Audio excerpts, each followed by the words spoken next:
Teman-teman, di sini ada yang akrab dengan gambar yang tertampil di layar? Benar, yaitu Las Vegas. Ketika kita mendengar soal Las Vegas, kira-kira apa sih yang ada di otak kita? Apakah kasino, atau tempat yang menyediakan hiburan dewasa, atau kota wisata yang mewah? Kalau misalkan teman-teman ada yang berpikir mengenai penyebutan tersebut, teman-teman di sini tidak salah karena memang kota Las Vegas sendiri sudah dilakukan sebuah branding oleh pihak penyelenggara agar ketika kita mendengar sebuah Las Vegas, kita akan mengetahui langsung bahwa Las Vegas di sini merupakan kota yang menyediakan hiburan yang luxury dan juga menyediakan hiburan yang dewasa, di kasino dan juga lainnya. Teman-teman semua, perkenalkan saya Salsabila Fitriana, mahasiswa dari Institut Pariwisata Trisakti, di mana saya akan menjelaskan melalui video ini mengenai Designing and Managing Products and Brand, Building Customer Value, di mana dengan kita mengatur dan juga melakukan perencanaan produk dan brand, di sini kita akan membangun sebuah hubungan dengan pelanggan. Sebelumnya kita akan belajar mengenai produk dan juga brand. Kira-kira apa sih produk dan brand itu? Baik, ketika kita mendengar produk, mungkin yang langsung tertuju di pikiran kita adalah benda atau barang, atau misalkan sebuah hal. Tapi sebenarnya produk sendiri di sini adalah hal yang ditawarkan. Jadi bisa menyangkut kerja fisik, kemudian bisa menyangkut objek, servis, atau pelayanan, dan juga tempat, organisasi, dan juga sebuah ide. Sedangkan untuk brand sendiri, dari Kotler dan Kepler di sini menginformasikan bahwa brand adalah sebuah simbol atau tanda yang kemudian dikombinasikan dengan desain yang akan menjual atau menjelaskan kepada pelanggan mengenai produk yang ditawarkan. Jadi produk dan brand di sini merupakan hal yang sangat berkaitan satu sama lain, di mana produk adalah hasil sebuah brand tersebut dan brand mengenalkan produk tersebut kepada para pelanggan. Sehingga ketika pelanggan melakukan pembelian kepada produk, mereka sudah dahulu mengetahui sebenarnya produknya di sini fungsinya seperti apa, bentuknya seperti apa lewat brand yang melakukan penjualan atau melakukan sebuah awareness kepada pelanggan. Jadi seperti contohnya di sini untuk di sebelah kiri ada produk ya, yaitu pelayanan restoran. Seperti yang kita tahu ya kalau pelayanan di sini pasti akan mengutamakan yang pertama keramahan atau kecepatan dan juga istilahnya memberikan respon yang baik kepada pelanggan. Sedangkan produk yang di sebelah kiri di sini memiliki brand Karen's Dinner. Di mana kalau teman-teman ada mengetahui Karen's Dinner, di sini Karen's adalah sebutan bagi orang-orang yang menyebalkan di bagian Amerika. Jadi kalau untuk di Amerika ada perempuan atau orang yang menyebalkan ya, terutama wanita, dia akan disebutnya seorang Karen. Meskipun nama perempuan tersebut bukan Karen ya, jadi akan disebutnya Karen's Dinner. Jadi restoran yang di sebelah kiri di sini adalah menyediakan makanan-makanan barat dan juga restoran bergaya khas 50-an yang memiliki pelayanan yang menyebalkan. Jadi pelayanannya tidak seperti restoran pada umumnya, pelayanannya memang menyebalkan dan juga tidak memberikan kesan yang ramah. Dan ketika orang-orang membaca Karen's Dinner, mereka akan langsung mengetahui bahwa ada sesuatu yang unik dari restoran di sini dan memang restorannya sendiri menjual dari ketidakramahannya sebagai sebuah nilai unggul seperti itu atau sebagai nilai jual. Kemudian selanjutnya, mengenai keterkaitan dari design dan managing product dan brand terhadap building positive relationship with customer di dunia pariwisata, ini juga berpengaruh. Karena dengan kita melakukan pengaturan dan juga perencanaan terhadap sebuah produk dan brand, ini juga bisa membangun hubungan yang baik dengan pelanggan.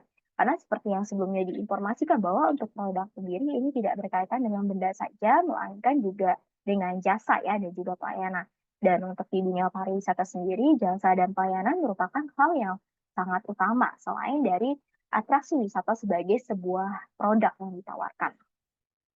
Dan kemudian di sini Ricci menginformasikan bahwa untuk melakukan bahwa di sini untuk melakukan designing product managing dan produk dan brand di sini bisa melakukan destination branding dan social marketing. Di mana Ricci menginformasikan bahwa destination branding ini menunjukkan ciri khas pada suatu destinasi yang menjanjikan suatu pengalaman perjalanan yang mengesankan dan unik. Sehingga ketika seseorang melakukan perjalanan atau melakukan wisata di daerah tersebut, mereka akan mendapatkan pengalaman dan kenangan yang sangat membekas di ingatannya tentang dari wisata tersebut. Dan untuk menunjang dari destination branding, di sini juga diadakan social marketing, di mana Kotler dan Roberto menginformasikan bahwa untuk social marketing sendiri merupakan hal yang dilakukan oleh sekelompok orang untuk mengajak kelompok lainnya untuk menerima, mengubah, dan meninggalkan suatu ide, sikap, praktik, dan perilaku tertentu. Nah, di sini mengenai destination branding sendiri ada benefit yang dapat dilakukan, di mana sebelumnya kalau destination branding sendiri ini memiliki dari challenge atau tantangannya tertentu. Kalau untuk di destination sendiri, karena destination merupakan hal yang tidak hanya terdiri satu produk saja ya. Jadi terdiri dari banyak produk seperti transport, accommodation, kemudian juga ada restoran juga ya, seperti itu. Kemudian untuk dari diversity, yang kedua adalah diversity, di mana dalam penyelenggaraan sebuah produk destinasi di sini dilakukan oleh banyak pihak, banyak stakeholder seperti itu, yang mana akan banyak pelaku yang memiliki interaksi dalam mengatur sebuah produk. Dan yang kemudian yang ketiga adalah Little Council, di mana untuk pengaturan yang dilakukan oleh destination branding sendiri ini jauh lebih kecil dibandingkan pengaturan kepada produk lain. Kemudian yang keempat adalah funding atau pembiayaan. Terkadang untuk pembiayaan atau pembangunan destination branding di sini ada beberapa kendalanya, yaitu pembiayaan yang di luar budget atau melebihi dari budget yang ditentukan. Nah, kemudian di sebelah kiri di sini ada brand benefit pyramid ya, di mana ada hal-hal yang harus diperhatikan dalam destination branding. Yang pertama di sini, apa esensi yang dimiliki oleh sebuah destinasi dari segi alamnya, kemudian segi karakteristik dari sebuah wisatanya. Kemudian yang kedua di sini, apakah dari hal-hal tersebut ini memiliki nilai kepada pengunjung yang datang?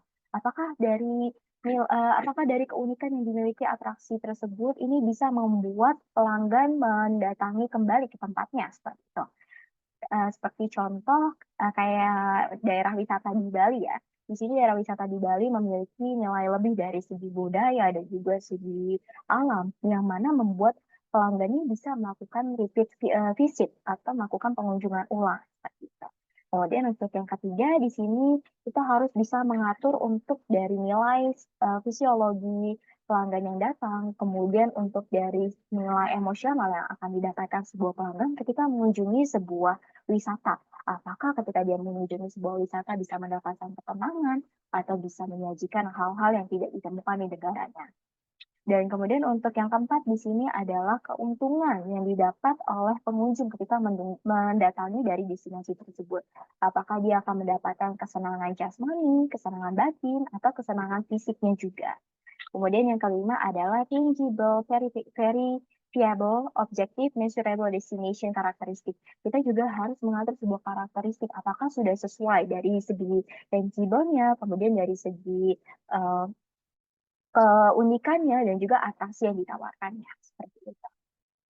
Lalu di sini ada strategic framework for destination branding atau nilai-nilai strategik yang bisa dilakukan untuk melakukan sebuah destination branding. Yang pertama, di sini ada strong local leadership, terutama untuk destinasi-destinasi lokal ya. Di sini yang paling utama adalah kepemimpinan dari para pelaku atau masyarakat lokalnya. Karena untuk sebuah destinasi lokal ya, seperti desa wisata atau yang lainnya, penduduk lokal atau masyarakat lokal adalah hal yang paling memahami dan juga mengerti dari seluk-beluk atraksi yang disediakan. Kemudian yang kedua adalah partnering with destinations branding and marketing expert. Dan untuk melakukan pengembangan atau memajukan sebuah atraksi, kita juga harus memiliki kerjasama atau memiliki kerjasama dan juga keterkaitan dengan para pelaku atau pekerja marketing ya seperti itu, sehingga untuk dari destinasi yang kita lakukan pengembangannya ini jadi semakin mudah untuk dikenal oleh masyarakat luas. Kemudian yang ketiga di sini ada effective communications and on destination brand and benefits energy. Jadi kita melakukan komunikasi terhadap sebuah destinasi yang kita tawarkan, di mana kita bisa menyampaikan mengenai hal-hal yang kita tawarkan kepada masyarakat. Kemudian yang keempat di sini adalah political interference, di mana untuk dari pentingnya sebuah destinasi branding ketika dilakukan, ini harus meminimalisir adanya ikut campur politik. Karena untuk polusi sendiri ini hal yang cukup riskan ya, sehingga baiknya memang dikurangi seperti itu. Kemudian yang kelima ada adequate funding and budget support, di mana ketika kita melakukan destination branding, kita harus mengatur untuk budget dan juga pembiayaan yang dilakukan. Yang keenam, di sini ada host community and multiple stakeholders involvement. Jadi kita juga harus mengatur untuk siapa saja partner yang bekerja sama dan juga partner yang ikut campur dalam pembangunan sebuah destinasi atau pada saat destinasi brandingnya dilakukan. Kemudian yang ketujuh di sini ada premium destination development strategy. Jadi untuk dari destinasi-destinasi yang memang kita pikir adalah sebuah hal yang unik dan premium, ini juga kita harus lakukan pemikirannya. Bagaimana caranya untuk mengembangkan destinasi tersebut agar menjadi jauh lebih baik. Seperti contoh yang kita sudah ada lakukan pada saat ini oleh Indonesia adalah branding dari 10 Bali baru ya, di mana 10 dari destinasi wisata utama dilakukan pengembangan secara utama dan keseluruhan. Kemudian di sini yang selanjutnya ada identifying and managing distinct tourist attraction. Jadi kita juga harus mengatur dari atraksi-atraksi yang akan kita tawarkan kepada para turis. Ini juga harus kita identifikasi atraksi wisata tertentu apakah cocok untuk dari turis tertentu. Kemudian apakah atraksi tersebut ini adalah hal yang memang dicari oleh turis tersebut. Kemudian yang kesembilan di sini ada food and cultural festival and local marts, di mana kalau untuk targetnya adalah wisata luar, di mana untuk masyarakat luar ya atau warga negara luar di sini memiliki budaya yang tidak sebanyak Indonesia miliki. Jadi kita juga harus mengatur kira-kira nih makanan apa, budaya apa, dan juga acara apa yang dapat ditawarkan kepada para pelanggan. Seperti itu. Seperti contohnya kalau di Bali pada saat high season atau peak season ini akan menawarkan festival-festival budaya yang akan membuat para wisatawan luar ini menarik gitu, tertarik. Jadi, wah di Indonesia ternyata ada hal yang unik. Seperti contoh ada festival makanan lokal daerah atau ada upacara-upacara tertentu yang mungkin menurut mereka adalah sesuatu hal yang tidak yang menarik dan tidak akan mereka temukan di negaranya sendiri. Kemudian di sini yang ke-10 ada user generated content and social networking. Kita juga harus melakukan kerjasama secara sosial dan melakukan pemasaran lewat konten-konten yang akan diberikan mengenai destinasi tersebut. Lalu yang terakhir di sini ada sustainable safety and security. Jadi untuk dari destination branding sendiri, hal yang paling utama adalah safety dan security atau keamanan dan juga dari kenyamanan. Karena yang paling penting dari atraksi itu sendiri adalah kenyamanan dan juga keamanan dari pelaku wisata dan juga wisatawan.